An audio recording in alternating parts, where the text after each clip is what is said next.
wanna say goodbye, 'cause this one means forever. Now you're in the stars, 6 feet never felt so far. Here I am alone between the heavens and the ever. Don't forget, man, today's the day we're gonna win. They can't lick it, and the black out of the goal. The first was the man win there, and fight, fight, fight, fight. From Rockney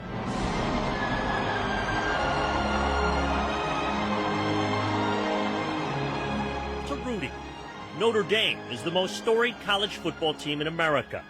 And for decades, the home of the Golden Dome and the Golden Helmets was the gold standard on Saturday afternoons. But until the 1950s, the home team didn't just wear white at Notre Dame. Every player was white. That is, until a Western Pennsylvania named Wayne Edmonds broke that barrier. Like most young men and young boys, I always wanted to go to Notre Dame, but never really thought it was going to happen because I realized, too, that it didn't have any black players. Edmonds was the only black player on his Cannonsburg high school teams. He originally committed to Pitt, but changed his mind for Coach Frank Leahy, who also promised Wayne's parents he'd take care of their son, a black Baptist, at a white Catholic school. My mother was concerned whether I was going to go become a Catholic, and will you take him to church? And they said, sure. Coaches delivered Wayne to the Baptist church, and he delivered on the field. He was the first black letterman for the Irish. In 1953, Notre Dame went unbeaten and won the national championship, and they tackled segregation in the Jim Crow South, where Edmonds heard taunts and the N-word. The South, at some places, was nice that it was no problem to sleep, but you couldn't eat. Some places you could eat, but you couldn't sleep.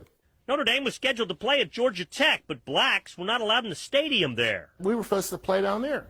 And they said, well, if you got these black players, you can't come. And Lay says, no, if they can't come, we're not coming. So Georgia Tech came to Notre Dame instead and got beat.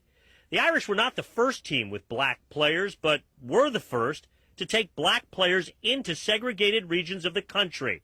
Wayne calls that a first step toward integrated sports teams. People could see the change coming, and that was the good thing about Notre Dame, because they were making changes wherever you went. And back here on the other mountain is the ski resort. For more than 30 years, Wayne has lived in the hills overlooking Harrisburg. He came to work for the state, but is now retired.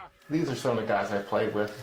It's me and that's Sam Palumbo, who played for Cleveland. He has a bulging scrapbook and fond memories, confident that in a school of such legend and lore, his place is secure. And they went back, and then, of course, I think one guy was an executive.